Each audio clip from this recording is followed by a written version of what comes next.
안녕하세요. 아이언입니다. 오늘은 곧 청약이 시작되는 에드바이오텍에 대해서 알아보도록 하겠습니다.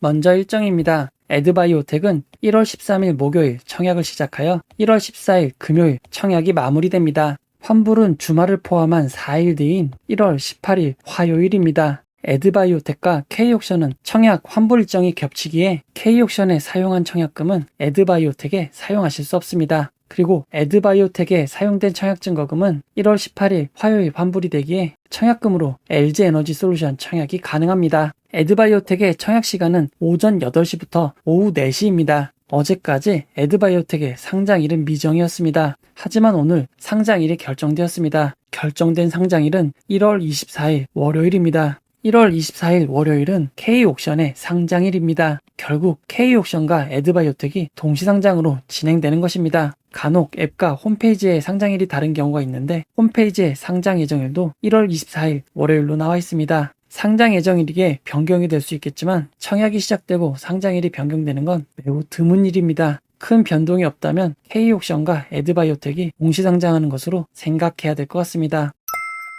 기관 투자자 수요 예측 결과를 알아보도록 하겠습니다. 에드바이오텍의 공모 희망가액 밴드는 7,000원에서 8,000원이었습니다. 기관 투자자 수요 예측 결과를 통해 확정된 주당 공모가액은 7,000원입니다. 공모 희망가액 밴드 하단인 7,000원으로 결정된 것입니다. 공모가가 희망 공모가액 밴드 하단으로 결정되었기에 수요 예측 결과가 좋지 않았을 것임을 예상할 수 있습니다. 이번 에드바이오텍의 수요 예측엔 모두 283곳의 기관이 참여하였고 경쟁률은 102.15대 1입니다. 2021년 평균 수요 예측 경쟁률은 1202.64대 1입니다. 에드바이오텍의 102.15대 1은 평균보다 너무나도 낮은 경쟁률입니다. 2021년 수요 예측 결과와 비교를 해보면 니파인, 지니너스, 아이패밀리 SC, 프롬바이오보다는 경쟁률이 높지만 아모센스보다는 조금 낮은 경쟁률입니다. 에드바이오텍의 수요 예측 경쟁률은 2021년 기준 8번째로 낮은 경쟁률입니다. 수요 예측 분포를 살펴보면 공모가 밴드 하단이 가장 많은 144건이고 하단 미만도 65건이나 됩니다. 수요 예측 분포를 건수 기준 그래프로 살펴보면 상단 초과는 4.92%, 상단이 15.15%, 중간이 0.76%,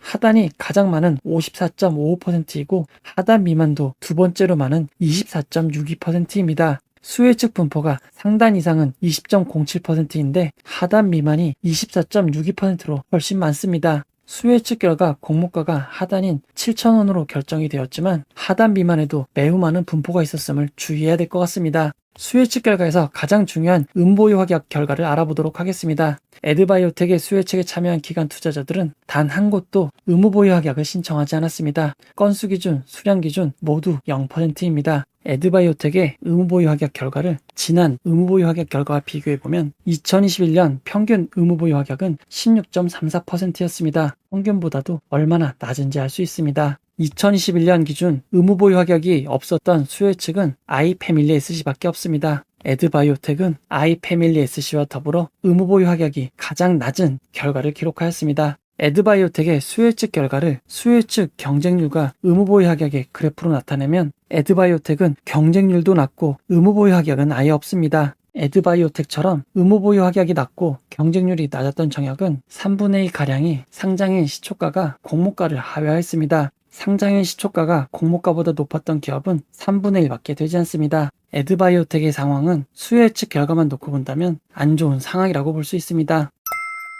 청약 증권사를 알아보도록 하겠습니다. 먼저 공모 규모를 살펴보면 에드바이오텍은 우리 사주자합에 주식을 배정하지 않았습니다.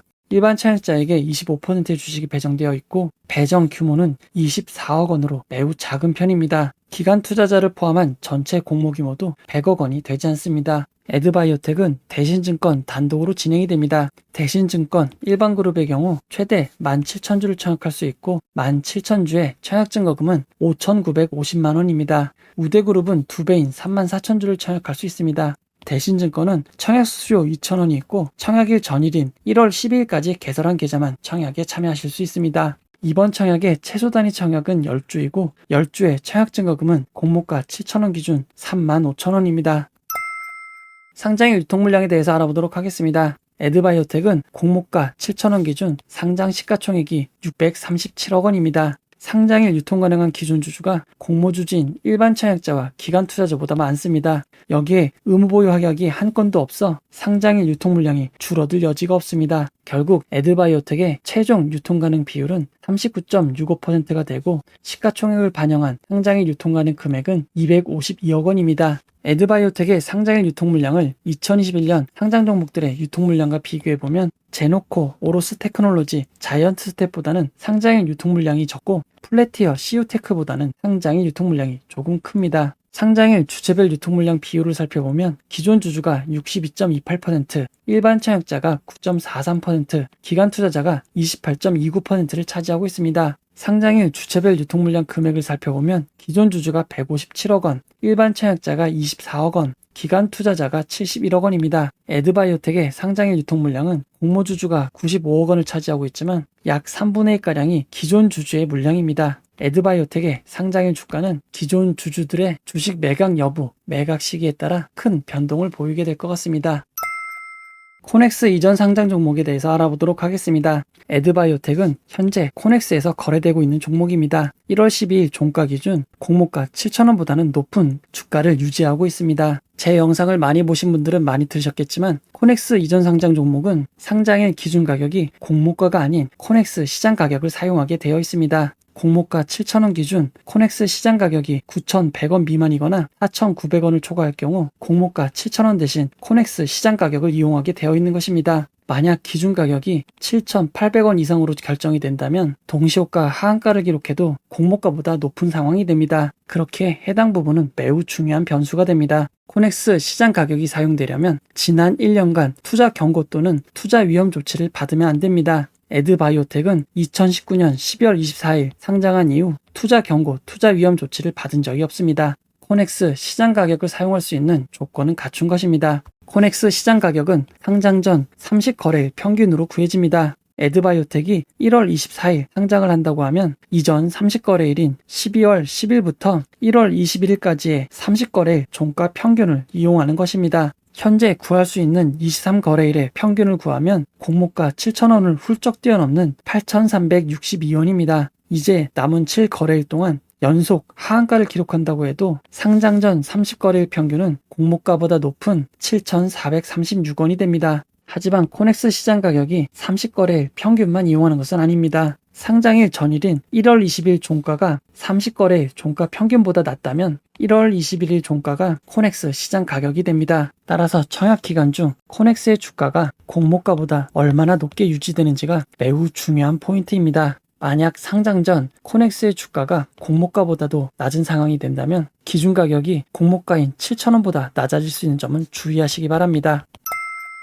에드바이오텍 결론을 내려보도록 하겠습니다. 먼저 회사의 매출 실적을 살펴보도록 하겠습니다. 에드바이오텍은 매출의 상당수가 동물용 의약품에서 나오고 있습니다. 나머지 매출은 대부분 보조 사료에서 나오고 있고 수출도 하고 있지만 국내 매출 비중이 훨씬 높습니다. 회사의 제품을 좀 더 자세히 살펴보면 소, 돼지, 닭 같은 가축 질병 예방제 및 치료제가 동물용 의약품입니다. 제품들을 살펴보면 송아지의 설사 예방, 면역 증강, 질병 시 영양 공급을 하고 구제역 백신 접종에 따른 스트레스 완화, 돼지의 발열 등에 사용되는 동물용 의약품이 있습니다. 보조사료는 사료의 품질 저하 방지 및 효용을 높이기 위해 사용하는 첨가물입니다. 새우 질병 예방을 위해 동남아시아 지역에 수출하는 제품도 있습니다. 에드바이오텍의 수익성 지표를 살펴보면 매출은 조금씩 늘고 있지만 2020년과 올해 영업이익이 적자를 기록하였고 당기순이익은 2018년부터 지속적으로 적자를 기록하고 있습니다. 아직까지 수익을 내지 못하고 있는 것입니다.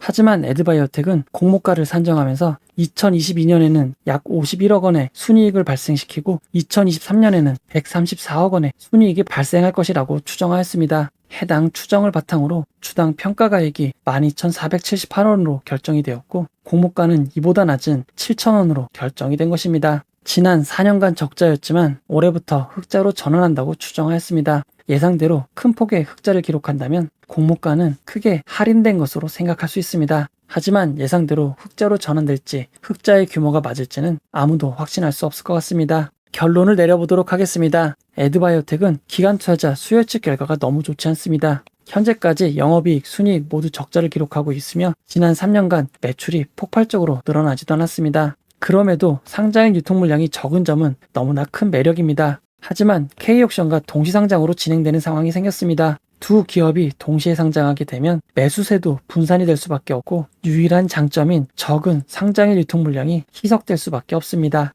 K옥션과 에드바이오텍은 동시상장을 합니다. 동시상장을 하는 경우 특히 한 기업이 더욱 피해보는 경우가 많았습니다. K옥션과 에드바이오텍을 잠시 비교해보면 수혜측 결과가 비교되지 않을 정도로 K옥션이 우수합니다. 상장일 예상 유통 가능 금액을 비교해보면 에드바이오텍이 K옥션보단 적은 유통 물량이지만 K옥션도 그리 큰 편은 아닙니다. 여러 상황들을 놓고 볼 때 에드바이오텍보다는 K옥션이 우세해 보입니다. 동시상장은 항상 불확실성이 있습니다. 동시상장은 K옥션에게도 그리 좋은 일은 아닙니다. 그럼에도 청약이 아쉬운 분들은 청약 2일차인 금요일까지 호넥스 주가가 8,000원 이상을 안정적으로 유지하고 경쟁률이 낮아 환불일이 4일인 점을 감안해도 자금의 효율성이 좋을 경우에는 리스크를 좋아하시는 분들은 감당하실 수 있는 만큼 고려해 보시는 것도 좋을 것 같습니다. 안정적인 투자를 원하시는 분들한테는 그리 권할 수가 없을 것 같습니다. 이 영상은 후원회원 여러분들의 후원과 구독자 여러분들의 슈퍼땡스, 댓글을 통한 따뜻한 격려를 통해 제작되었습니다.